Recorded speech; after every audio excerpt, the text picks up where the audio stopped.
prav, vi bi obdavčili tudi, če imam jaz sredstva na banki. Ja, seveda. Vse to nekatere države imajo. Razumem, ampak čisto konceptualno, da vam povem, kaj mi ni jasno, kaj ste vprašal. Jaz z nečim ne delam dohodka. Ne? Se pravi, tukaj ne govorijo o dohodku. Imate obresti majhne. Ampak to se posebej obdavčuje, tako da to izvzemamo ven iz tega. Ne? Jaz imam neka... Se tudi najemnina se posebej obdavčuje. Tako je.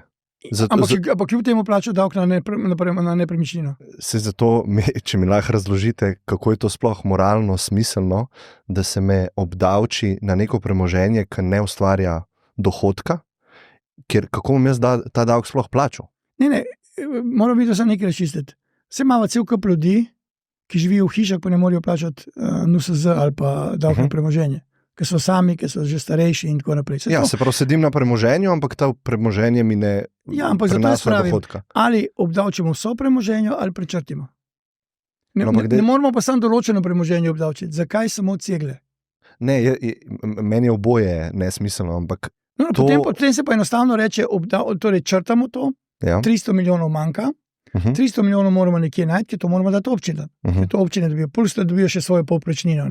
In zadeva je enostavno, samo se mora nekdo odločiti, da reči, ukinjamo davek na premoženje, zaradi tega, ker pri tem davku na premoženje, to, kar pa nihče ne ve, je zelo veliko stroškov za izdajanje odločb, za izterjavo.